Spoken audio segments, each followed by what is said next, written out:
नमस्कार दोस्तों, राधे राधे। तो आज हम रिवाइज करने वाले हैं आपके एग्जाम के लिए बहुत ज़्यादा इंपॉर्टेंट टॉपिक जिसका नाम है कारो 2020। और मैं मोटिवेशन की बात करूं तो सर इसका एक क्वेश्चन एग्जाम में जरूर देखने को मिलता है। सर ये इंट्रोड्यूस किस में होता है? सर सेक्शन 143 सब सेक्शन 11 में इंट्रोड्यूस हुआ। किसके द्वारा प्रिस्क्राइब किया गया था? ये सब सीजी द्वारा प्रिस्क्राइब किया गया था। किसके द्वारा? सर सीजी द्वारा।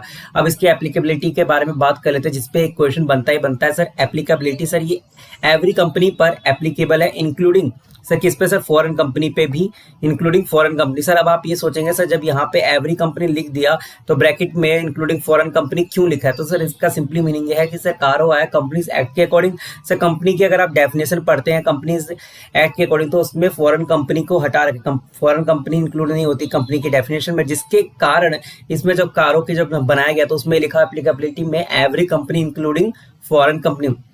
However following companies are exempt. Sir कौन सी कंपनीज एग्जाम्प्ट है? सर कुछ कंपनी को सर बाद में एग्जाम्प्ट कर दिया गया जो कि कुछ ज़्यादा छोटी थी, या उनको जो ना कुछ स्पेसिफाइड कंपनी थी जो कि गवर्न होती कुछ स्पेसिफाइड लॉ के अगेंस्ट। सर मैंने क्या बोला सर, या तो बहुत छोटी थी या तो स्पेसिफिक लॉज के अगेंस्ट में गवर्न होती थी। सर इस छोटी का मतलब सर क्या होता है? सर 1% कंपनी, स्मॉल कंपनी और कुछ स्पेसिफिक प्राइवेट कंपनी। सर कुछ स्पेसिफिक प्राइवेट कंपनी है जिसपे क्वेश्चन आता है। सर क्या था छोटी कंपनी के बारे में बात करते तो 1% कंपनी, स्मॉल कंपनी और प्राइवेट कंपनी और कुछ स्पेसिफिक लॉ के अगेंस्ट में गवर्न होती है जिसकी रिपोर्टिंग ऑलरेडी होती है। जैसे हम बैंकिंग कंपनी की बात कर ले या इंश्योरेंस कंपनी की बात कर ले। बैंकिंग कंपनी और इंश्योरेंस कंपनी अगर आप देखेंगे तो बैंकिंग और इंश्योरेंस पे कुछ स्पेसिफिक उनके ही कुछ लॉज लगते हैं जिसकी रिपोर्टिंग वैसी कुछ ज्यादा हाई है। और सेक्शन 8 कंपनी जिसको यहाँ पे रखना थोड़ा बेकार होता है क्योंकि वो तो खुद ही सर वेलफेयर ऑफ पब्लिक के लिए काम करते हैं, इसलिए सेक्शन 8 कंपनी को हटाया गया। सर वंस मोर सर इसका क्वेश्चन इंटर लेवल पर 4 मार्क्स को तो बनते फाइनल लेवल में भी एक केस स्टडी आ जाती है कल। Sir 1% company. सर एमसीक्यू याद रखना है। स्मॉल कंपनी का, स्मॉल कंपनी की डेफिनेशन याद रखना, paid up capital up to 4 crore and turnover क्या लिखा है सर? एंड टर्नओवर क्या है सर? एंड वर्ड यूज है, and turnover up to 40 crore. आपको सर कंफ्यूज करने के लिए एग्जामिनर सर क्या लिखेगा? सर पेड अप कैपिटल लिख देगा, 1 करोड़ का टर्नओवर लिख देगा 50 करोड़। क्या वो स्मॉल कंपनी है? सर नहीं, क्योंकि सर यूज हुआ है वर्ड एंड। तो ध्यान रखना है एमसीक्यू पॉइंट ऑफ व्यू से स्मॉल कंपनी की डेफिनेशन हो जाती है इंपॉर्टेंट। तो किस पे नहीं लगता? 1% company, small company, paid up share capital up to 4 crore है एंड टर्नओवर कितना है सर? 40 करोड़ का है। बैंकिंग कंपनी और इंश्योरेंस कंपनी का जैसे हमने बताया स्पेसिफिक लॉ में गवर्न होता है इसलिए इन पे नहीं लगता। उसके बाद आता है section 8 company. Sir section 8 company NPO पे नहीं लगता। उसके बाद एक आता है प्राइवेट कंपनी, ये बहुत इंपॉर्टेंट हो जाता है सर। इस पे तो सर स्टार लगा दो। Final as well as inter वालों, इस पे सर आपके एमसीक्यू कई सारे बना रखे हैं। उसके अलावा कई 1-2 केस स्टडी भी 4-4 मार्क्स की प्राइवेट कंपनी के ऊपर ही है। मतलब क्या हो सर, इसकी ना लिमिट याद करना बहुत जरूरी है। और कुछ बातें मैं जो बताऊंगा ना वो याद रखना। मतलब क्या हो सर, पहले तो लिमिट की बात करते हैं। प्राइवेट कंपनी की लिमिट की sir paid up share capital, paid up share capital plus reserve and surplus. Sir क्या? Plus reserve and surplus up to कितना sir? 1 crore as on balance sheet date. क्या लिखा sir? As on balance sheet date. मतलब हमें balance sheet date पे ही इसको check करना होगा। आपको पता है क्या बोलेगा सर क्वेश्चन जब आएगा? क्वेश्चन जब आएगा तो आपको बोला जाएगा कि सर हमने ना paid up share capital raise किया। सर कितना सर रेज किया? सर 4 करोड़ रेज करा। फिर बाद में हमने ना बायबैक निकाल लिया 2 करोड़ का। फिर बाद में 3 करोड़ और रेज करा। फिर 1 करोड़ का राइट शेयर इशू करा। फिर बायबैक करा और फिर हमारी जो लिमिट है ना वो 75 लाख ही हुई है। तो बताओ क्या सर कारो लगेगा? सर हमने क्या देखा सर? हमने देखा as on balance sheet date, मतलब बैलेंस शीट डेट पे अप टू 1 करोड़ होना चाहिए। क्या सर? प्राइवेट कंपनी की लिमिट की बात करूं तो paid up share capital on the balance sheet date up to क्या होना चाहिए सर? 1 करोड़ होना चाहिए सर। अप टू 1 करोड़ होना चाहिए on balance sheet date, on balance sheet date. जबकि बैंक या फाइनेंशियल इंस्टीट्यूशन जो आपने लोन लिया उसकी लिमिट या टोटल रिवेन्यू की लिमिट अगर हम चेक करते हैं ड्यूरिंग द ईयर चेक करते हैं। ठीक है। बोरिंग्स की बात करें तो up to 1 crore at any point of time और total revenue up to 10 crore during the year. मतलब क्या हुआ sir? During the year and bank of financial institution से जो लोन लिया, देखिए समझिए बात को जरा। सर हमने क्या बोला सर? अभी हमने बैंक ऑफ फाइनेंशियल इंस्टीट्यूशन की क्या लिमिट देखी सर? हमने देखी है sir 1 crore and total revenue हमारा 10 करोड़। सर आपका जो केस स्टडी जो फ्रेम कर रखा है ना बोरिंग से रिलेटेड, तो उसमें पता क्या बोल रखा है सर? बोरिंग्स हमने लिया था सर 50 लाख का हमारा चल ही रहा था ओपनिंग बैलेंस। कितना सर? 50 लाख का ओपनिंग बैलेंस चल रखा था। सर हमने कुछ रीपेमेंट कर दिया 25 लाख का और हमने कुछ बोरिंग दोबारा उठा ली 50 लाख की। तो बताओ सर कितना हमारा हो गया अभी बोरिंग, तो ये अराउंड हमारा 75 लाख हो गया। फिर उसके बाद आपको बोला जाएगा सर हमने ना कुछ रीपेमेंट करके और साथ में हमने 50 लाख की और बोरिंग उठा ली, सर कितना हो गया 125, और आपको बोला जाएगा बैलेंस शीट डेट पे ना सर हमारी boring only just around 40 lakh है, तो क्या हमारे पास कारो एप्लीकेबल होगा? सर आप बोलोगे सर ड्यूरिंग द ईयर हमने चेक करा, ये 30 सितंबर को चेक करा था, तो हमारा सर ये 1 करोड़ से ज्यादा था, तो इसलिए हमारा कारो एप्लीकेबल होगा ऑन प्राइवेट कंपनी, क्योंकि हमने ड्यूरिंग द ईयर की बात करें और यहाँ पे आपका 4 मार्क्स का केस स्टडी का क्वेश्चन होता है खत्म। और उसी के साथ साथ टर्नओवर भी हम देखते हैं, तो ड्यूरिंग द फाइनेंशियल ईयर का देखते हैं। जब हमने पीएनएल बनाया होगा तो आपने कभी बोला कि सर हमारी 2 दिन की सेल्स का पीएनएल ये है, ऐसा नहीं होता। जब अपने पूरा क्वेश्चन करते हैं अकाउंट्स में या एफआर में, तो टोटल रेवेन्यू देखते हैं अप टू 10 करोड़, तो ड्यूरिंग द ईयर ही होता है टर्नओवर। ये कोई तो ऑब्वियस है सर।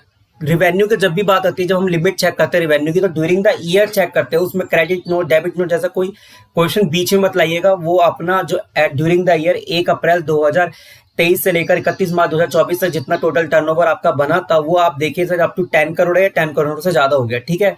आपका जो क्वेश्चन जनरली बनता है वो है बोरिंग्स के ऊपर, ठीक है। उसके अलावा एक एमसीक्यू जो मैंने आजकल देख रहा हूँ, जो आजकल आईसीएफ फ्रेम कर रहा है, वो बहुत अच्छी तरीके से फ्रेम कर रहा है कि सर आपसे ना इसका एक एग्जाम्पशन पूछा जा रहा है। जैसे प्राइवेट कंपनी ना, it's not an holding, it's not a holding and subsidy of public company. मतलब क्या हुआ सर, जो प्राइवेट कंपनी है ना इसके ऊपर, मेरे पास एक बार बोलो, ना इसके ऊपर ना हमारे नीचे, ना हमारे ऊपर ना हमारे नीचे, ना हमारे ऊपर ना हमारे नीचे। सर क्या होल्डिंग कंपनी होनी चाहिए? पब्लिक कंपनी नहीं होनी चाहिए। ना हमारे ऊपर ना हमारे नीचे, क्या नहीं होना चाहिए सर? पब्लिक कंपनी नहीं होनी चाहिए। ये आ जाता है आपका 2 मार्क्स का एमसीक्यू, ठीक है। ये तो हो जाता है। अब ये तो हो गया हमारी एप्लीकेबिलिटी पे क्वेश्चन। क्या सर हमारे अंदर क्लॉज पे भी क्वेश्चन आता है? जी सर बिल्कुल, क्लॉज पे क्वेश्चन आता है। और सबसे इंपॉर्टेंट सर क्लॉज पे क्वेश्चन क्या आता है सर? पीपी। उससे पहले 1-2 चीजें मैं आपसे पूछ लूं जो एमसीक्यू पॉइंट में, कारो क्या कंसोलिडेटेड फाइनेंशियल स्टेटमेंट पे लगता है? फाइनल लेवल पे तो हमने पढ़ती है consolidated financial statement, audit report not applicable. Sir कारो सीएफएस कंसोलिडेटेड फाइनेंशियल स्टेटमेंट पे नहीं लगता, ठीक है, नॉट एप्लीकेबल। अब मैटर्स क्या क्या होते हैं to be included in auditors report in CARO? Sir ये बहुत ज्यादा इंपॉर्टेंट है। मैटर्स जाने से पहले एक इंपॉर्टेंट चीज बता दूं, एक एक इंपॉर्टेंट चीज बता दो सर। जब आप ऑडिट रिपोर्ट बनाते हैं सर, कोई भी ओपिनियन हो तो आप फ्रेम तो करते हैं ना। वैसे ही सर कारो के बारे में जब बोला गया ना, कि उसमें बोला गया कि सुनो मेरे भाई, ये जो हमने कुछ क्लॉसेस जो आपको बता रहे हैं ना, जैसे कुछ भी क्लॉसेस बता रहे हैं, तो आपको रिपोर्ट करना ही है। क्या करना है सर? रिपोर्ट करना ही है। बेशक से क्वालिफाइड हो, एडवर्स हो या मैच ना कर रहा हो, मतलब पीपी ही गायब हो गया, फ्रॉड हो रहा कंपनी में, तो आप रिपोर्ट करें। मैं कह रहा हूं सर फ्रॉड नहीं हो रहा, मैं कह रहा हूं फ्रॉड नहीं हो रहा, तब भी जो आपका स्पेसिफिक क्लॉज है 11वां, तो भी उसमें आपको इसको रिपोर्ट करना ही करना होगा। जो स्पेसिफिक क्लॉज जो दे रखा है, जैसे पीपी है, पीपी हमारी डिस्ट्रॉयड हो गई या हमारे इसमें कुछ चेंजेस हो गए, नेट चेंजेस 10% ज्यादा है, 15% ज्यादा है, तो आपने बोला हाँ रिपोर्ट होगा सर। लेकिन हमारे कोई चेंजेस ही नहीं है पीपीई में, तो क्लॉज 1 में तब भी रिपोर्ट होगी। जी सर, इसमें जो क्लॉसेस जो दे रखे हैं ना, उसमें आपकी रिपोर्टिंग होनी होनी है सर। एक बार और सर, क्लॉसेस जो दे रखा है, जो क्लॉसेस बोल रखे सर, उसकी रिपोर्टिंग सर जाएगी ही जाएगी, बेशक से एडवर्स हो या ना हो, ठीक है। उसके अलावा मैं एक तो चीजें ना आपको आगे बताऊंगा केस स्टडी, तो एंड तक बन के रहिएगा। मैं एक केस स्टडी जो आपका आता है ना, वैसे यहीं पर ही रिवाइज करा दूंगा सारा का सारा, ठीक है, तो बन के रहिएगा, ठीक है। तो पहला आता है PP and intangible asset. Sir PP के बारे में क्या देखेंगे सर? पहले देखेंगे sir a proper record maintain और नॉट, प्रॉपर रिकॉर्ड मेंटेन और, मैंने कहा सर मेंटेन है तो ठीक है, proper record has been maintain in the PP, बस रिपोर्टिंग तो जाएगी sir. PP and intangible asset का अगर क्लॉज 1 में अगर हम बात करें, तो उसमें प्रॉपर रिकॉर्ड मेंटेन है कि नहीं मेंटेन, उसमें अपना ऑडिटर लिखेगा ठीक है मेंटेन है, प्रॉपर रिकॉर्ड इज मेंटेन।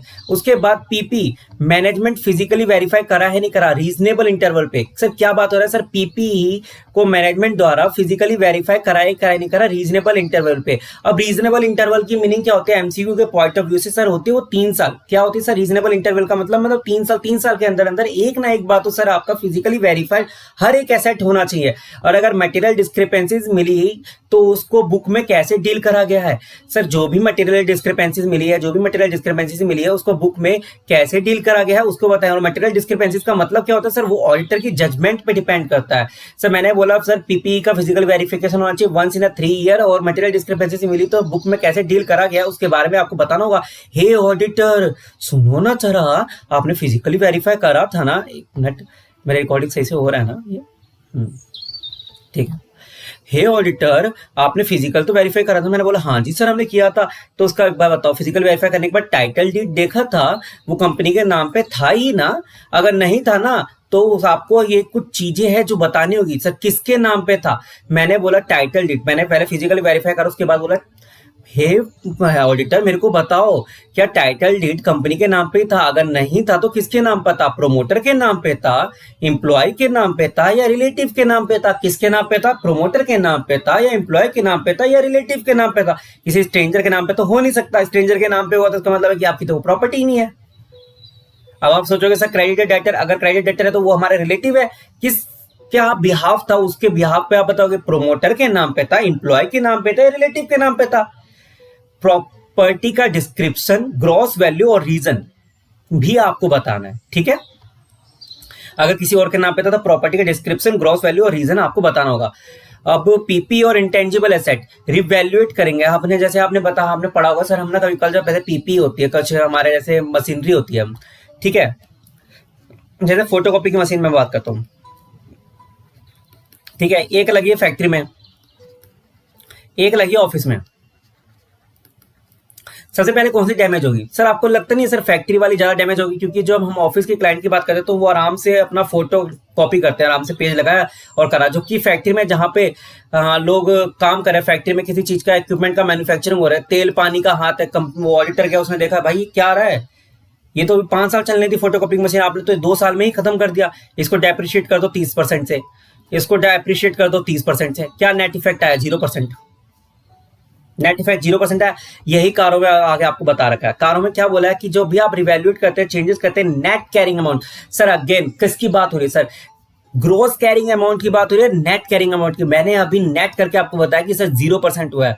क्या यहाँ पे नेट कैरिंग अमाउंट 0% है? ठीक है, यहाँ पे नेट में बार बार यूज वर्ड कर रहा हूं क्योंकि आपके एमसीक्यू में यही पूछा गया था। एमसीक्यू में तो यहीं से क्वेश्चन आ गया था, एमसीक्यू में तो यहीं से क्वेश्चन आ गया था।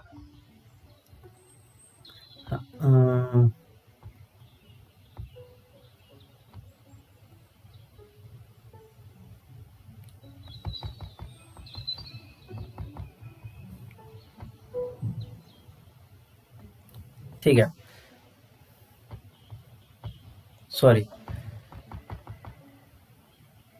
हाँ, तो आपके तो एमसीक्यू में सीधे क्वेश्चन आया था कि सर आपको ना अलग अलग ना मशीनरी का जो पीपी की वैल्यू दे रखी थी 100, 150, 300, 400। अब आपका ना जो ग्रोस वैल्यू आ रहा था ना चेंजेस, वो आ रहा था 10% ज्यादा, जबकि आप ना नेट करके देखते हैं ना, प्लस माइनस जो मैंने आपका निकाला यहाँ पे प्लस हुआ था 30%, फिर माइनस हुआ, फिर उसके बाद हमने करा तो 10% से कम आ रहा था।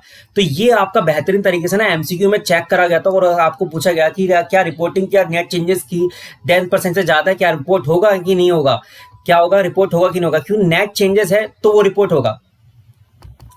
नेट चेंजेस के बारे में कारों में क्या बोला है? मैं बोलता हूं सर कारों की हर क्लॉज की रिपोर्ट होंगी, लेकिन कारों में जब पीपी की हमने जैसे हम बात करते हैं, पीपी की बात करते हैं, तो उसमें बोला कि स्पेसिफिकली जब 10% से कोई ज्यादा चेंज हो ना, 10% या उससे ज्यादा कोई चेंज हो तो उसकी रिपोर्टिंग करनी है। क्या बोला? पीपी की रिकॉर्डिंग तो करनी है, लेकिन अगर 10% या उससे ज्यादा कोई चेंज हुआ तो वो जो नेट चेंजेस है ना, तो उसकी भी आपको रिपोर्टिंग करनी है। क्या सर? 10% या उससे ज्यादा का चेंजेस हमें देखने को मिलता है तो हमें क्या करना होगा सर? उसकी रिपोर्टिंग करनी होगी, उसकी रिपोर्टिंग करनी होगी। और जो क्वेश्चन है वो क्या था? +10%, +20%, फिर आगे यहाँ पे नेगेटिव का अलग से लिखा हुआ था। मेरे को बताओ बच्चों क्या रिपोर्टिंग होगी या नहीं होगी? सर हमें नेट में देखना होगा, नेट में क्या इम्पैक्ट आ रहा है। नेट में इम्पैक्ट देखूंगा तो 0 ही बन रहा है, 0%, कोई आया है ही नहीं चेंज। तो नेट में जब कोई चेंज है तो हम क्यों रिपोर्ट करेंगे? ये क्वेश्चन आया था। अब बिनामी प्रॉपर्टी के बारे में अगर मैं बात करूं तो कोई प्रोसीडिंग पेंडिंग तो नहीं है कंपनी पे डिस्क्लोज इन रिपोर्ट, यस और नो? मैंने क्या बोला था अभी आपको कि कारों में रिपोर्टिंग होती ही होती, तो बिनामी प्रॉपर्टी कोई चल रही है यहाँ या नहीं, उसका डिस्कस करना है। ठीक है, अगर चल रही है तब भी आप जिक्र करोगे, नहीं चल रही तब भी जिक्र करोगे। जबकि पीपीई में 10% का चेंजेस कब जिक्र करना होता है? जब 10% का इफेक्टिव आपको कंडीशन दे रखी है कि 10% से अगर ज्यादा चेंजेस हुआ, 10% या 10% ज्यादा चेंजेस हुआ तो आपकी रिपोर्टिंग होगी। ठीक है, चेंजेस की कम है। लेकिन बेनामी प्रॉपर्टी का क्या है सर, आपकी कोई बेनामी प्रॉपर्टी की कोई लिटिगेशन क्लेम या पेंडिंग है या नहीं, उसके रिपोर्ट करनी है, येस और नो, हाँ या नहीं, ये रिपोर्टिंग जाएगी ही जाएगी। क्या था, प्रॉपर रिपोर्ट मेंटेन हो रहे ही नहीं हो रहे, रिकॉर्ड करो। पीपी मैनेजमेंट फिजिकल वेरीफाइड हुआ ही नहीं हुआ, टाइटल डीड कंपनी के नाम पे, येस और नो। कंपनी में कोई चेंजेस है, अगर 10% है उससे ज्यादा है तो रिपोर्ट होगी, अगर नहीं तो नहीं होगी। बेनामी प्रॉपर्टी येस और नो में रिपोर्ट होगा। सबसे इंपॉर्टेंट क्लॉज यहाँ पे आपका नंबर 1 खत्म हो जाता है। क्या यहाँ तक सब क्लियर है? जी सर, बहुत ज्यादा क्लियर है। तो एक छोटी सी स्माइल के साथ एक इंपॉर्टेंट क्लॉज और करते हैं, जिसमें सर अगेन सर एमसीक्यू आया था, मतलब और सर कमाल की बात पता है क्या है, इसमें वही बात लिखी हुई है जो हमने पीपीए पढ़ के आई थी सर। क्या सर, इन्वेंट्रीज का मैनेजमेंट द्वारा रीजनेबल इंटरवल पे फिजिकली वेरीफाइड होगा और डिस्क्रिपेंसी 10% से या ज्यादा है तो बुक्स में कैसे डील करा है आपको बताना है। सर यहाँ पे रीजनेबल इंटरवल्स का मतलब क्या होता है? रीजनेबल इंटरवल्स का मतलब होता है यहाँ पे once in a year. Inventory case में once in year. Sir PP case में सर हमने क्या पढ़ा था? Once in a 3 year. क्या पढ़ा था sir? Once in a 3 year. PP case में जो रीजनेबल इंटरवल क्या था? Once in a 3 year. जबकि इन्वेंट्रीज के केस में जब हम फिजिकली वेरीफाई करते हैं तो वो क्या होता है sir? Once in a year. और डिस्क्रिपेंसीज की लिमिट सर क्या है? 10% या उससे ज्यादा, 10% या उससे ज्यादा। और बुक्स में कैसे डील करा हुआ है। अब का बात करते हैं दूसरे पॉइंट की। Sir book company on basis of security of current asset, books bank या फाइनेंशियल इंस्टीट्यूशन से कोई लोन ले रखा है वर्किंग कैपिटल के लिए। मतलब क्या हुआ सर? सर मतलब क्या हुआ सर? सिंपल सा है, ज्यादा कोई कठिन नहीं है। आपको बोल रखा है सर, क्या आपने क्या बैंक और फाइनेंशियल इंस्टीट्यूशन से लोन लिया? हाँ हमने लिया। सर क्या वो 5 करोड़ से ज्यादा था? क्या आपने लिया? हाँ हमने लिया। तो उसका क्वार्टरली स्टेटमेंट आपको बैंक को फाइल करना होता है। क्या आपने फाइल किया? हाँ या नहीं किया, सब बताना है। बैंक या फाइनेंशियल इंस्टीट्यूशन से क्या आपने लोन लिया? किसके लिए? कि सिक्योरिटी रख के करंट एसेट को। सिक्योरिटी रख के करंट एसेट को बैंक या फाइनेंशियल इंस्टीट्यूशन से लोन लिया? हाँ लिया। क्या आपने सिक्योरिटी रखा? हाँ हमने रखा। सिक्योरिटी में क्या रखा? सर हमने करंट एसेट रखा, इन्वेंट्री को रखा। क्या वो 5 करोड़ से ज्यादा था? तो क्या आपने क्वार्टरली स्टेटमेंट फाइल किया? हाँ हमने किया। तो क्या उसमें कोई डिस्क्रिप्शन में कोई पेंडिंग कुछ था तो वो भी बता दो हमें। मतलब क्या हो sir? On the basis of security of current asset, मतलब आपने सिक्योरिटी रखी करंट एसेट की, फाइनेंशियल इन्वेंट्री की कोई सिक्योरिटी आपने रखी। मतलब बैंक से आपने लोन लेने गए, आपने अपना जो इन्वेंट्री था वो आपने सिक्योरिटी के रूप में रख दिया। क्या वो 5 करोड़ से ज्यादा था? हाँ। क्या वो वर्किंग कैपिटल लोन था? क्या वो 5 करोड़ से ज्यादा था? क्या वो वर्किंग कैपिटल लोन था? सैंक्शनड और नॉट? हाँ। क्वार्टरली रिटर्न फाइल किया बैंक को? हाँ। एज पर बुक्स है? हाँ। इफ नॉट तो डिटेल दो। ठीक है, दोबारा सर इतना क्यों रिपीट करो? क्योंकि आता है बेटा, मैं क्या करूं। क्या आपने बैंक फाइनेंशियल इंस्टीट्यूशन से लोन लिया? मैं बोलूंगा जी हाँ सर हमने लिया। सर क्या आपने सिक्योरिटी में इन्वेंट्री रखी थी? जी हाँ सर हमने इन्वेंट्री रखी थी। क्या वो वर्किंग कैपिटल लोन था? जी हाँ सर वो वर्किंग कैपिटल ही लोन था। क्या सर वो 5 करोड़ से ज्यादा लोन था? जी हाँ सर। जब अगर 5 करोड़ से ज्यादा लोन होता है तो क्वार्टरली एक स्टेटमेंट जाती है। किसकी सर? इन्वेंट्री की क्वार्टरली स्टेटमेंट जाती है। किसकी सर? क्वार्टरली स्टेटमेंट जाती है। क्या वो एज पर बुक्स था? एज पर बुक्स था, हाँ या नहीं? इसकी रिपोर्टिंग होती है, हाँ या नहीं? यहां इसकी रिपोर्टिंग होती है। मतलब पहले ऊपर जो हमने ऊपर से नीचे तक पढ़ते आ रहे हैं ना, ये सारी कंडीशंस है। ये क्या है बेटा? कंडीशंस है। ये है कंडीशन। रिपोर्टिंग की अगर मैं बात करूं तो रिपोर्टिंग ये है, हाँ या नहीं? ये है रिपोर्टिंग। ठीक है, बच्चे कारो पढ़ लेते हैं, उनको पता ही नहीं होता रिपोर्टिंग क्या हो रही है। बताओ मैं क्या बोलूं। चलो आओ आगे। बहुत ईजी है कारो, बहुत ज्यादा। लीक्स की बात करते हैं, मतलब आपने अगर इंटर लेवल फाइनल पे तो अभी हट गया कंपनी लॉ, मतलब वो तो वो दूसरा हो गया ना, ऐसा छोड़ो ना। इंटर लेवल पे आपने पढ़ा होगा ये, बहुत ईजी। मतलब ज्यादा लॉ पे ध्यान नहीं देना, जितना बोल रहा हूँ उतना ध्यान देना। इस पे क्वेश्चन मैं इसको बी कैटेगरी रखता हूँ, फिर भी समझ लो। Loan investment guarantee and security की बात हो रही है। Loan investment guarantee security, first point में क्या बोला कि सर किसी सब्सिडरी और अदर को दिया है। सर मैं बोलता हूँ loan investment guarantee security. Sir loan investment guarantee security क्या किसी सब्सिडरी या अदर्स को दिया है? सब्सिडरी, एसोसिएट, ज्वाइंट वेंचर या अदर्स को दिया है। अदर्स में क्या है? क्रेडिटर, डेटर, इन सबको। सब्सिडरी, एसोसिएट, ज्वाइंट वेंचर हमको दिया है या अदर्स को दिया है, किसी बाहर वाले को दिया है। तो उसका क्या क्या बताना होगा सर? अमाउंट बताना होगा और आउटस्टैंडिंग बैलेंस। सर क्या है बताना होगा सर, मैंने कारों की रिपोर्टिंग बता रखा है, जब तक कंडीशंस ना हो तो ऐसा तो हमेशा ही आपको बताना होगा। लोन, इन्वेस्टमेंट, गारंटी, सिक्योरिटी, क्या आपने सब्सिडरी को दिया है या किसी बाहर वाले को दिया है, जो दिया है उसका अमाउंट, आउटस्टैंडिंग बैलेंस बताओ। अगर नॉट एप्लीकेबल, ये क्लॉज नॉट एप्लीकेबल है, ये है important. Not applicable to company whose principal business to give loan, इस पे क्वेश्चन आता है। इस पे क्वेश्चन आता है कि सर आपको ना अपना पहली लाइन पढ़ना, अपना क्वेश्चन की पहली लाइन पढ़ना कि ना ये जो कंपनी है XYZ NBFC, उसके आगे इतना बहुत लंबी कहानी लिखेगा कि ये लोन दिया, वो लोन दिया, कारों में कैसे रिपोर्टिंग होगी, और ना क्वेश्चन आएगा 2 मार्क्स का, 3 मार्क्स का। आप सोचोगे सर इतना बड़ा क्वेश्चन है, क्या आंसर है? सर कुछ नहीं है सर, कारों में रिपोर्टिंग ही नहीं होनी। बैंक को हटा रखा है, इंश्योरेंस कंपनी को हटा रखा है, NBFC को हटाया नहीं हटाया, तो इसलिए 2-3 मार्क्स का क्वेश्चन आ जाएगा, ठीक है। तो उसकी रिपोर्टिंग नहीं होगी, ये ध्यान रखना। जिसका काम है प्रिंसिपल बिजनेस ही लोन देना है, नॉट प्रिजुडिकल। सर प्रिजुडिकल का मतलब क्या होता है? सर हानिकारक तो नहीं है सर, जो लोन दिया है वो हानिकारक तो नहीं है कंपनी के लिए, ठीक है, कोई हानिकारक तो नहीं है। Loan and advancement repayment schedule proper है कि नहीं? सर जो लोन एंड एडवांस दिया है इसमें गारंटी सिक्योरिटी की बात नहीं, लोन एंड एडवांस की बात हो रही है। अगले 3 पॉइंट लोन एंड एडवांस पे चलेंगे। Loan and advance repayment schedule proper है, रीपेमेंट रेगुलर आ रही है नहीं आ रही? लोन एडवांसेस जो दिया है उसका रीपेमेंट शेड्यूल जो है वो प्रॉपर है कि नहीं, एंड रीपेमेंट जो है रेगुलरली टाइम पर आ रही है नहीं आ रही है? Loan and advances over due है मोर देन 90 डेज, तो उसका अमाउंट बताओ। लोन एंड एडवांस का रीपेमेंट शेड्यूल प्रॉपर है कि नहीं, रीपेमेंट रेगुलरली आ रही नहीं आ रही है, ओवर ड्यू 90 डेज है, तो उसका अमाउंट बताओ। Loan and advance, loan and advance renew हुआ, एक्सटेंड हुआ, settled bye fresh loan, amount और परसेंटेज ऑफ लोन बताओ। मैंने क्या बोला sir? Loan and advance renew हुआ, एक्सटेंड हुआ, सेटल्ड बाय फ्रेश लोन हुआ। मतलब 10 करोड़ का लोन था, 12 करोड़ का लोन आप बाद में दे दिया, और उस 12 करोड़ के लोन से उस बंदे ने 10 करोड़ लोन हमें दे दिया पुराने वाले को सेटल्ड करके। ऐसा कोई हेरा फेरी तो नहीं कर रहे? तो उसका अमाउंट और परसेंटेज ऑफ लोन बताओ। सर मैंने क्या बताया? लोन एंड एडवांस का रीपेमेंट शेड्यूल प्रॉपर है, रीपेमेंट रेगुलर आ रही है नहीं आ रही है? अगर नहीं आ रही तो ओवर ड्यू क्या मोर देन 90 डेज है, तो उसका अमाउंट बताओ। ओवर ड्यू भी छोड़ो सर, रिन्यू कर दिया, एक्सटेंड कर दिया, सेटल बाय फ्रेश लोन कर दिया, तो उसका अमाउंट और परसेंटेज ऑफ चेंज बताओ। लेकिन इससे भी खतरनाक लोग करने लगे, डिमांड लोन और कुछ और भी देते हैं विदाउट टर्म्स एंड कंडीशंस। कोई टर्म्स एंड कंडीशन है, तुम आप लोन ले जाओ सर, आप हमारे डायरेक्टर, आप हमारे रिलेटिव, आप हमारे दिल के पास हो, आप लोन ले जाओ विदाउट टर्म्स एंड कंडीशन, तो उसका अमाउंट बताओ, परसेंटेज बताओ, अमाउंट ऑफ टोटल लोन का, प्रोमोटर्स एंड रिलेटेड पार्टी है या नहीं। अगला सेक्शन 185 एंड 186, सीधा एमसीक्यू का एक क्वेश्चन आ जाता है। सेक्शन 185 और 186 की क्या रिपोर्टिंग होती नहीं होती? सर आपको बस सिंपली लिखना होगा कॉम्प्लाई होता ही नहीं होता। सर ये कॉम्प्लायंस हम कैसे चेक करेंगे? क्वेश्चन चेक करके देगा, it's not your part of your syllabus. Question खुद चेक करके देगा कि ये कॉम्प्लायंस है या नहीं।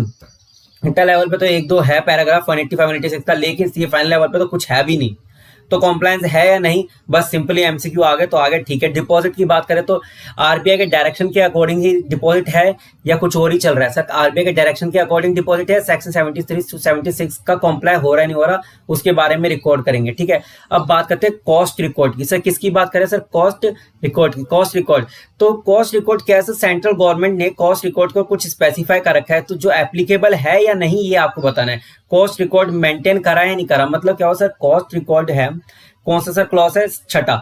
तो सेंट्रल गवर्नमेंट ने ना कॉस्ट रिकॉर्ड के लिए ना कुछ कंपनियों को स्पेसिफाई कर रखा है, तो आपको क्या बताना है सर? उस पर एप्लीकेबल है कि नहीं, एप्लीकेबल है या नहीं? सर हमें ये याद करना होगा कॉस्ट रिकॉर्ड का, नहीं नहीं याद करना। स्पेसिफाई कॉस्ट रिकॉर्ड मेंटेन या नहीं, नहीं है तो बता दो, है तो बता दो, ज्यादा इंपॉर्टेंट नहीं है, ठीक है। स्टैट्यूट ड्यूज, क्या बोले sir? Statute dues undisputed dues है या डिस्प्यूटेड ड्यूज है? सर अनडिस्प्यूटेड ड्यूज है या डिस्प्यूटेड ड्यूज है? सर अनडिस्प्यूटेड का ड्यूज का मतलब क्या है? जीएसटी की लायबिलिटी बन रही थी आपकी 3 करोड़, आपको पता है सर कितनी? सर जीएसटी की लायबिलिटी बन रही थी 3 करोड़, ये तो आपको पता ही है। आउटस्टैंडिंग लायबिलिटी थी 3 करोड़ की, आपको पे करना है। If not arrear is more than 3 month 6 month, sorry arrear अगर 6 महीने ज्यादा है तो आप उसको रिपोर्ट करना होगा। सर 6 महीने ज्यादा है तो आपको रिपोर्ट करना होगा। डिस्प्यूटेड ड्यूज, सर ड्यूज है डिस्प्यूटेड, मतलब अभी हाई कोर्ट सुप्रीम कोर्ट पे केस चल रहा है, हाई कोर्ट या सुप्रीम कोर्ट पे नहीं, सुप्रीम कोर्ट में केस चल रहा है, हाई कोर्ट या सुप्रीम कोर्ट में केस चल रहा है, तो उसका अमाउंट फोरम बताना, वे डिस्प्यूट इज पेंडिंग, और क्वेश्चन आता है यहां से। डिस्प्यूटेड ड्यूज है, कोई केस चल रहा है तो उसका अमाउंट और फोरम बता दो। लेकिन क्वेश्चन कहा था नीचे एग्जाम्पल दे, mere representation to department not treated as dispute. मैं गया डिपार्टमेंट के पास, बोला भैया ये डिस्प्यूटेड ड्यूज है, हमें इस पर डाउट हो रहा है, ये थोड़ा हमारा रिप्रेजेंटेशन लेकर आए हैं, हम as a chartered accountant as a representation लेकर आए हैं। सर क्या लेकर आए हैं? रिप्रेजेंटेशन लेकर आए हैं। सर आपने क्या उसके ऊपर केस फाइल करा है? सर केस फाइल हुआ है क्या? सर मेरे को बताओ ना सर, केस फाइल हुआ है? सर केस फाइल नहीं हुआ sir, just a mayor representation है। सर केस फाइल नहीं हुआ, जस्ट अ रिप्रेजेंटेशन है। जब केस फाइल ही नहीं हुआ तो जब मेयर रिप्रेजेंटेशन करके जा रहे हैं सर, आपने एक डॉक्यूमेंट बनाया 2 पेज का और आपने बस एक अपील लेके जा रहे हैं, अभी केस फाइल नहीं हुआ है, तो वो आपका डिस्प्यूटेड ड्यूज में नहीं आता है। क्वेश्चन यहाँ से आता है, ध्यान देखिए। और वहां पे बकायदा आपको बोला जाएगा कि a CA has been appointed for a representation before the authority, before the tribunal, ये वर्ड बोला जाएगा। तो आपको लिख कर आना है कि ये डिस्प्यूटेड ड्यूज होता है, तो फिर उसमें फिर एक आपको एग्जाम से लिख करना होगा मेयर रिप्रेजेंटेशन, जिस पर हाईलाइट कर दोगे कि mere representative to department not treated as dispute, फिर उसके बाद क्वेश्चन को डिस्क्राइब करके आप उसका आंसर लिख दोगे। ठीक है। इनकम डिस्क्लोजर, वाह ये भी बहुत बढ़िया। इनकम डिस्क्लोजर की बात करें, कंपनी ने कोई ट्रांजैक्शन किया, कंपनी ने कुछ ट्रांजैक्शन किया। सर क्या? कंपनी ने कुछ ट्रांजैक्शन किया, ठीक है, not recorded in the books of account, तो उसको रिकॉर्ड कर लो। इनकम टैक्स का असेसमेंट हुआ, ये कोई बढ़िया। देखो कंपनी ने कोई ट्रांजैक्शन भूल गई, रिकॉर्ड कर लो, आपको बता दो कारों में। लेकिन क्या हुआ? कंपनी ने कोई ट्रांजैक्शन करा सेल परचेज का, लेकिन स्केप कर रखा था। इनकम टैक्स का असेसमेंट हुआ, क्या हो सर? इनकम टैक्स का असेसमेंट हुआ। इनकम टैक्स के असेसमेंट में हमें पता चला कि हाँ सर आपने कुछ ना छुपा रखा था, तो उसका डिस्क्लोजर और इनकम और प्रॉपरली रिकॉर्ड है यानी ये बताना है। यहाँ पे ये रिकॉर्डिंग होगी। जो इनकम डिस्क्लोजर में क्या रिकॉर्डिंग होगी सर? कंपनी को ट्रांजेक्शन करा, रिकॉर्ड नहीं था, तो उसकी रिकॉर्डिंग करो और उसका डिस्क्लोजर दो। लेकिन दूसरे में क्या सर? इनकम टैक्स का असेसमेंट चल रहा था, उसमें कोई इनकम पता चली है, वो प्रॉपरली रिकॉर्ड है या नहीं ये बताना है। मतलब अगर रिकॉर्ड कर लिया तब भी बताना है, अगर नहीं किया तब भी बताना है। ठीक है। आगे आगे चलो। लोन का रीपेमेंट, क्या? लोन का रीपेमेंट हमने जो पढ़ा था, लोन इन्वेस्टमेंट गारंटी सिक्योरिटी, जो ऊपर पढ़ा था ना, वो दे रहे थे। अब यहाँ रीपेमेंट की बात हो रही है। किसकी बात हो रही है सर? रीपेमेंट की। रीपेमेंट ऑफ पर्सनल प्रिंसिपल और इंटरेस्ट, डिफॉल्ट किया तो अमाउंट और टाइम बताओ। सर क्या है सर? रीपेमेंट ऑफ प्रिंसिपल और इंटरेस्ट, अगर इसका इन दोनों में से किसी का डिफॉल्ट करा तो उसका क्या बताना है सर? अमाउंट और टाइम, मतलब किस पीरियड के लिए करा, 1 महीना 2 महीना मुन्ना, उन सबका।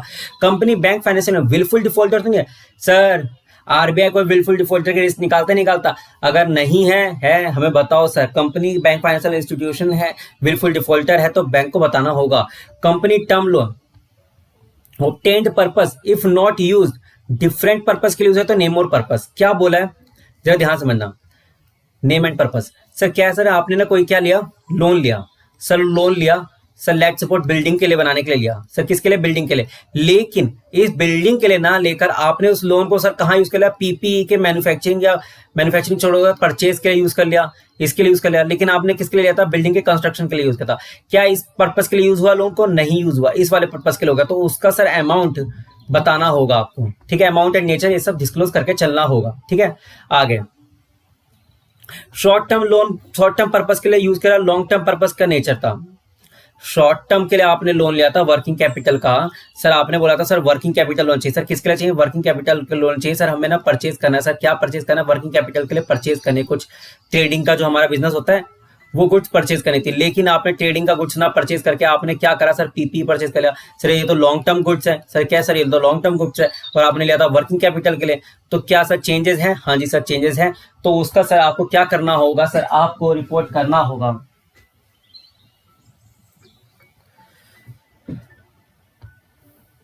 ठीक है। कंपनी ने क्या है? सब्सिडरी एसोसिएट जॉइंट वेंचर को लोन दिया है, ऑब्लिगेशन मीट। मतलब क्या हो sir? Company subsidiary assessment joint venture को सर क्यों लोन देगा खुद लोन लेकर? मतलब समझ नहीं आया। मतलब मैं बताता हूँ ना सर, मैं बताता हूँ जैसे क्या होता है। ये लिस्टेड कंपनी की बात है। हम जैसे मैंने कई लिस्टेड कंपनियों का भी ऑडिट किया, जैसे कईयों को पता होगा। तो क्या होता था ना, लिस्टेड कंपनी जैसे है, अब वो कंपनी का सर मार्केट कैपिटलाइजेशन था 2000 करोड़। ये सच्ची घटना है। अब तो बहुत आगे तक पहुंच गई वो लिस्टेड कंपनी। उसकी एक सब्सिडरी थी, ठीक है, उसका मार्केट कैपिटल जस्ट 20 करोड़ का था। लेकिन ना डायरेक्टर को ये बात पता था कि ना इसके अंदर ना जो हम ये काम कर रहे हैं तो ये ना आगे आके बहुत ज्यादा बूम करेगा। ठीक है। तो कंपनी क्या करती थी, जो लिस्टेड कंपनी ना वो ना इस सब्सिडरी जॉइंट वेंचर को लोन दे देती थी इसके बिहाफ पे लोन लेकर। ठीक है। तो ऐसी हरकतें होती थी क्योंकि सब्सिडरी की कोई वैल्यू तो थी नहीं। कोई बैंक उसको 50 करोड़ का क्यों लोन देगा सर? 50 करोड़ का क्यों लोन देगा जब उसकी तुम्हारी वैल्यू ही 20 करोड़ है? जब तुम्हारी वैल्यू ही 20 करोड़ है तो आपको 50 करोड़ का लोन क्यों देगा? लेकिन तुम्हारी जो लिस्टेड कंपनी है उसकी वैल्यू 2000 करोड़ है तो उसको देख के तो जरूर लेगा। तो इस केस में होता था।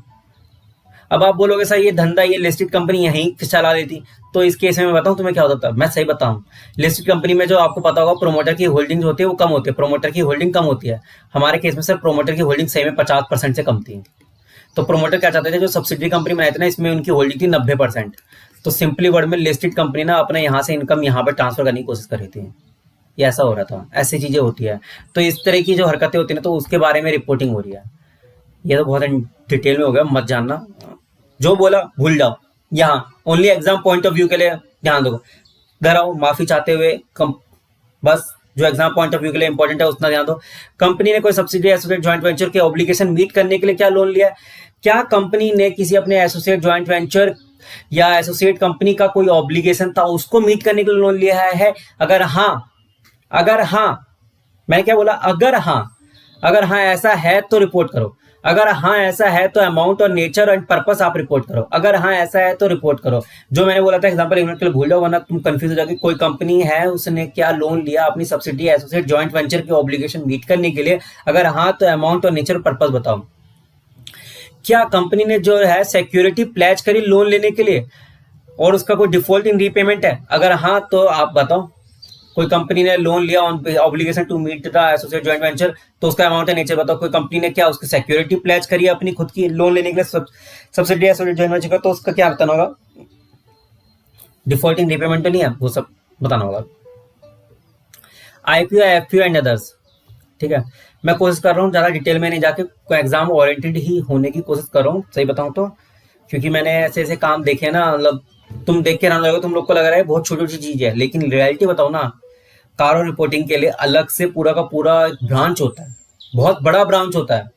जो आप आईपीओ एफपीओ पढ़ने वालों को ये मैं ऐसे ही उड़ा दूंगा, लेकिन रियलिटी बता रहा हूँ as a CA in practice ना, आप अपना ना जो आगे अपना करियर बना सकते हो इन सब चीजों में, ठीक है। ये जो इनकम टैक्स के रिटर्न और इन सब से ना बाहर निकल के ना इन सब चीजों पे जरा आना, तो आपको पता चलेगा।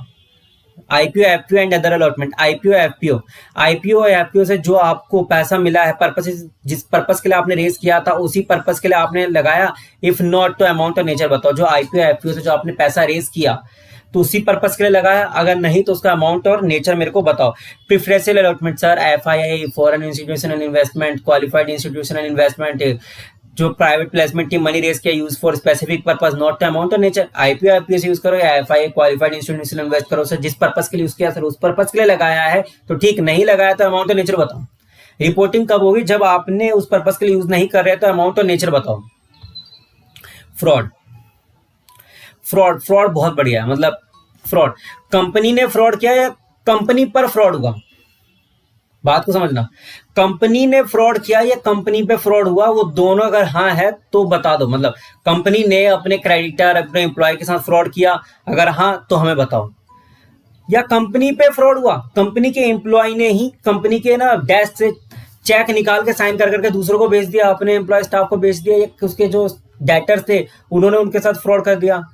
जो हमारे डेटर्स थे वो फ्रॉड निकले, हमें पैसे नहीं दे रहे थे, उनको माल वाल सप्लाई हो रहा था, क्रेडिट पे सप्लाई हो रहा था 10 करोड़ का, हमारा फ्रॉड हो गया हमारे पे उनके साथ। तो कंपनी ने फ्रॉड किया या कंपनी पर फ्रॉड हो गया? अगर हुआ है हाँ तो रिपोर्टिंग होगी, अगर हाँ तो अमाउंट और नेचर मेरे को बता दो। ऑडिटर ने फॉर्म 84 फाइल करा रिपोर्ट, जो 1 करोड़ के ज्यादा की जो लिमिट थी हमने पढ़ा है वो उसके बारे में। ऑडिटर विसल ब्लोवर कंप्लेंट है कंसिडर और not? Sir whistle blower Infosys के केस में ना सर आज से 2-3 साल पहले एक विसल ब्लोवर कंप्लेंट भी आई थी, आपको याद होगा। तो आपने अगर लिस्टेड रिपोर्ट अगर पढ़ते हो तो पता चलेगा कि ऑडिटर जैसे विसल ब्लोवर होते हैं तो कंपनी के कुछ स्टाफ होते हैं, जैसे कि वो चेक करते रहते हैं कि कुछ कंपनी में गलत सलत तो नहीं हो रहा है। अगर गलत सलत हो रहा है तो कंसिडर किया है या नहीं। जैसे विसल ब्लोवर ने कंप्लेंट रेज कर दी, हाँ या नहीं, अगर हाँ करा है तो उसको कंसिडर करा है या नहीं ये बताना है, ठीक है। निधि कंपनी एक बार बोल दो भाई, एमसीक्यू भाई एक बार बोल दो एमसीक्यू। यार मेरे को नहीं पता आईसीआई एमसीक्यू में इसको क्यों लेकर आता है, मतलब पूछता है। अब तो केस स्टडी होगा फाइनल लेवल पे, फिर भी हाँ अंटर वालों तुम भी सुनो जरा। Net on fund to deposit ratio sir कितना होना चाहिए? सर 1:20, ये याद करना है एमसीक्यू के लिए। मेंटेन और note sir deposit ratio maintain है या नहीं ये बताना। नेट ओन फंड का जरा मेरे को बता दो रेशो कितना सर 1:20 है, मेंटेन और नोट ये बताना। निधि कंपनी एटलीस्ट 10% अनइंकम्बर्ड टर्म डिपॉजिट होना चाहिए सर। अनइंकम्बर्ड टर्म डिपॉजिट कितना हो जाए 10% मेंटेन और note. Sir net on fund to deposit ratio sir कितना, net on fund to deposit ratio 1:20। One net on fund to deposit ratio sir क्या है 1:20। Maintain और नोट ये बता दो। 10% अनकम्बर्ड डिपॉजिट मेंटेन और नोट ये बता दो। Default in interest on payment if yes तो डिटेल हमें दे दो बस। रिलेटेड पार्टी सर सेक्शन 177 182 को कंप्लाई कर रहे नहीं कर रही ये बता दो। सर अगर हम related party as per Ind AS या एएस की बात करें, अकाउंटिंग स्टेटमेंट में अकाउंटिंग स्टैंडर्ड या इंडियन अकाउंटिंग स्टैंडर्ड की बात करें तो फाइनेंशियल स्टेटमेंट डिस्क्लोज है या नहीं ये बता दो। ठीक है, इंटरनल ऑडिट फटाफट निपटा रहा हूँ क्योंकि अब ज्यादा कुछ पता नहीं है। तो हाँ एक चीज, एक बहुत इंपॉर्टेंट रिक्वेस्ट है मेरे भाइयों, रिक्वेस्ट है सर हाथ जोड़ के 180 वीडियो बना दिए, प्लीज चैनल को सब्सक्राइब कर लो यार, प्लीज चैनल को सब्सक्राइब कर लो। 180 वीडियो बनाइए, प्लीज चैनल को सब्सक्राइब कर लो, कोई नहीं कर रहा है, ठीक है प्लीज कर देना, ठीक है। इंटरनल ऑडिट और 250 सब्सक्राइबर भी नहीं हुए 180 वीडियो पे, ठीक है, तो चीटिंग मत करना, आप सब्सक्राइब करना। इंटरनल ऑडिट है, इंटरनल ऑडिट सिस्टम है या internal audit report statutory audit consider और नॉट ये बताना है सर। इंटरनल ऑडिट के दो बात में, इंटरनल ऑडिट सिस्टम है या नहीं, ठीक है ये बताना है। इंटरनल ऑडिट एप्लीकेबल नहीं हो रहा तो हाथ की बात खत्म। Internal audit report statutory auditor ने कंसीडर करा है या नहीं करा ये मेन है, ये आपको बताना है। इंटरनल ऑडिट हो रहा था, उसका जो रिपोर्ट था आपने कंसीडर करा है नहीं करा है एज ए स्टैट्यूटरी ऑडिटर, हाँ या नहीं ये बताना है। Non cash transaction, non cash transaction में सर हमें क्या बताना है, सेक्शन 192 कंप्लाई हो रहा है नहीं हो रहा सर, ये आता है सर नहीं यार नहीं आ रहा। अगर आएगा तो आपको बस एक लाइन में लिख कर आने की नॉन कैश ट्रांजेक्शन हो रहे थे उसमें सर सेक्शन 192 कंप्लाई हो रहा नहीं हो रहा। अब तो और भी चांसेस कम होंगे क्योंकि एमसीक्यू आता है सर, एमसीक्यू में सीधा 192 ऐसे ही पूछ लिया जाएगा, बोल देंगे 192 कंप्लाई हो रहा नहीं हो रहा, बस आपको एक लाइन में बोल दिया जाएगा सेक्शन नंबर और बोलते कि सर हम सेक्शन नंबर याद कहाँ रहते सर, आपका डिस्क्रिप्शन ही यही है, मैटर ही यही है जो याद करना है। नॉन कैश ट्रांजेक्शन केस में कंपनी डायरेक्टर को कोई नॉन कैश ट्रांजेक्शन हुआ, कुछ लोन दिया था या कोई जो गुड्स था ये गुड्स हमने डायरेक्टर को दे दिया फ्री में, नॉन कैश ट्रांजेक्शन है, बार्टर सिस्टम पे दे दिया, तो 192 कंप्लाई हो रहा नहीं हो रहा ये बात करना है बस, ठीक है। ये एमसीक्यू में यही आएगा, 192 लिख देगा, ऑप्शन है 190 भी लिख देगा, तो आपको याद रखना 192, ठीक है। एनबीएफसी बहुत बढ़िया, ठीक है बहुत बढ़िया। एनबीएफसी मेरे ख्याल से अब ज्यादा कुछ बचा नहीं है, लेकिन एक रिक्वेस्ट है प्लीज चैनल को सब्सक्राइब करना। कंपनी एनबीएफसी कंपनी जो है, एनबीएफसी कंपनी का जो है जो required to be registered under 45IA sir, किसमें 45IA और रजिस्टर कराइए सर, क्या सर 45IA और रजिस्टर कराइए कहाँ पे सर, आरबीआई एक्ट के 45IA सेक्शन है, सॉरी आपको क्या देखना है sir, NBFC is required to register sir, क्या sir company NBFC company sir इसको क्या रिक्वायरमेंट है रजिस्ट्रेशन की सर, अंडर सेक्शन 45IA और रजिस्टर कराइए कहाँ पे सर, आरबीआई एक्ट में। और सर्टिफिकेट ऑफ रजिस्ट्रेशन आपने लिया कि नहीं लिया ये बताओ, ऑब्टेन्ड और नॉट सर। आपने पहले क्या देखना है सर, 45IA में रजिस्ट्रेशन की रिक्वायरमेंट है या नहीं वो देखना है, अगर है तो आपने देखना है कि सर्टिफिकेट ऑफ रजिस्ट्रेशन COR लिया कि नहीं लिया, ऑब्टेन ये बताना है आपको रिपोर्टिंग।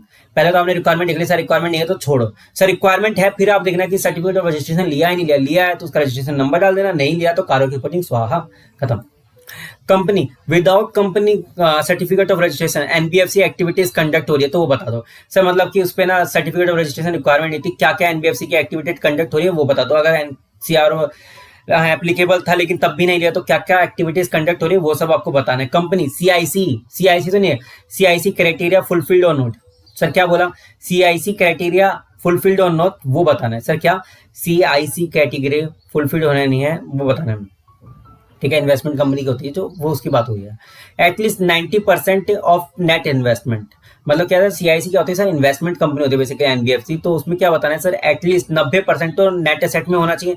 कितना सर 90%, कितना सर 90%, 90% कितना किसमें इन्वेस्ट होना चाहिए नेट एसेट में, और at least 60% net asset equity share investment. मतलब मैंने क्या बोला सर, जो टोटल इन्वेस्टमेंट है लेट्स सपोज 100% है, 100 करोड़, ठीक है, तो इसका 90 करोड़ तो क्या होना चाहिए सर, नेट एसेट में होना चाहिए, नेट एसेट में।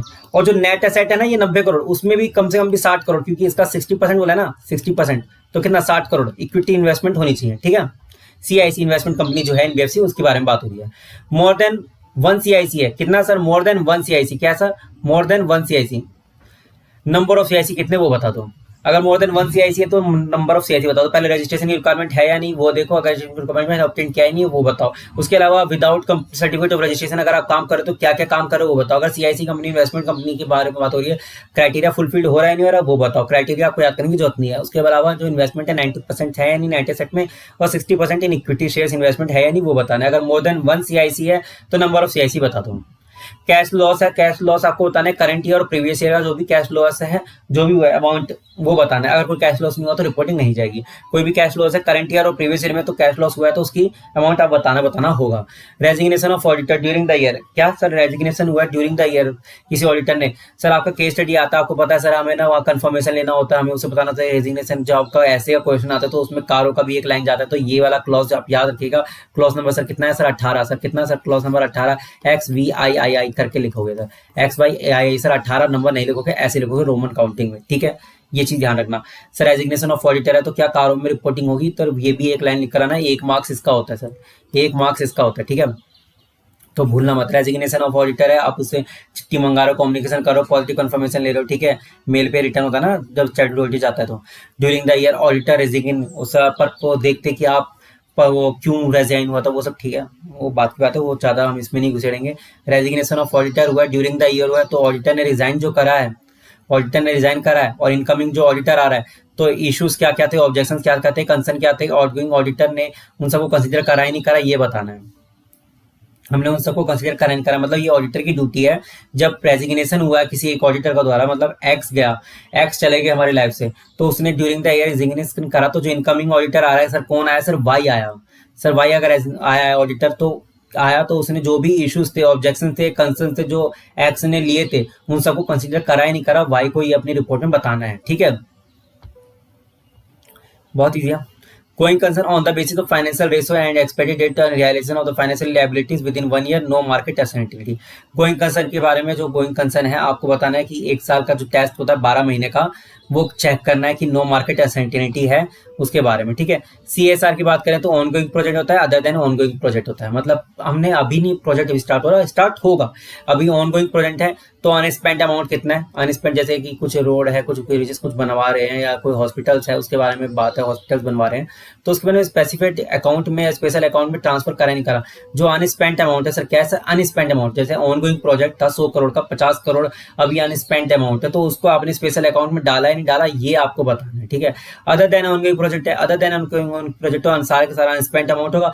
ये क्या है सर? स्केड्यूल 7 में फंड दे रखे हैं सर, स्केड्यूल 7 में कुछ फंड दे रखे हैं, उसी फंड में with in 6 month expiry of financial year में डालने डाला, ये याद रखना sir. Other than ongoing project है तो स्केड्यूल 7 के जो फंड दे रखे हैं विद इन 6 महीने of expiry of financial year ही आपने डाल देना होगा सर। विद इन क्या है सर? 6 महीने एक्सपायरी ऑफ फाइनेंशियल ईयर के एक्सपायर होने से पहले पहले आपको शेड्यूल 7 का जो फंड है दे रखा है उसमें डालना होगा पैसा। CFS मैंने बोला था कंसोलिडेशन फाइनेंशियल स्टेटमेंट पे रिपोर्टिंग नहीं होती कारों की, लेकिन बस इसको छोड़ के क्या सर कोई क्वालिफिकेशन या एडवर्स रिपोर्ट है किसी का तो बताने, मतलब क्या था सर? एक्स लिमिटेड क्या है सर? हमारी होल्डिंग कंपनी सर, क्या है सर? ये होल्डिंग कंपनी है सर। उसी कई सारी सब्सिडी कंपनी जैसे A हो गया, B हो गया, C हो गया, ठीक है, कि इस पे तो लगेगा नहीं। लेकिन आपको क्या कारों की रिपोर्टिंग में एक चीज है, स्टैंड अलोन फाइनेंशियल स्टेटमेंट में कोई कारों में क्वालिफिकेशन थी, मतलब एक्स लिमिटेड तो होल्डिंग कंपनी है, जब वो अपनी CFS बना रही, कंसोलिडेटेड फाइनेंशियल स्टेटमेंट बना रही A B C के साथ अपनी पूरी की पूरी एक कंसोलिडेटेड फाइनेंशियल स्टेटमेंट बना रही है। अब ये पूरा का पूरा ग्रुप बना के कंसोलिडेटेड फाइनेंशियल स्टेटमेंट बना रहे हैं तो कारो नहीं लगता। लेकिन अगर किसी सब्सिडरी का स्टैंड अलोन फाइनेंशियल स्टेटमेंट, मैं क्या बोला, किसी सब्सिडरी का स्टैंड अलोन फाइनेंशियल स्टेटमेंट मतलब B लिमिटेड का स्टैंड अलोन फाइनेंशियल स्टेटमेंट में कारों में कोई क्वालिफिकेशन थी, लेट्स सपोज PPE में कोई क्वालिफिकेशन थी, तो वो आपको रिपोर्ट करना होगा, ठीक है। तो CFS में ऑडिट रिपोर्ट में एडिशनल रिपोर्टिंग कंपोनेंट में आपको बताना होगा कौन कारों की कोई क्वालिफिकेशन थी और उसका पैरा नंबर बताना होगा, ठीक है। इसके साथ साथ आपका इजी टॉपिक कार होता है यहाँ पे खत्म। प्लीज एक रिक्वेस्ट है, चैनल को सब्सक्राइब करें और अपने दोस्तों के साथ ये वीडियो शेयर करें। Thank you.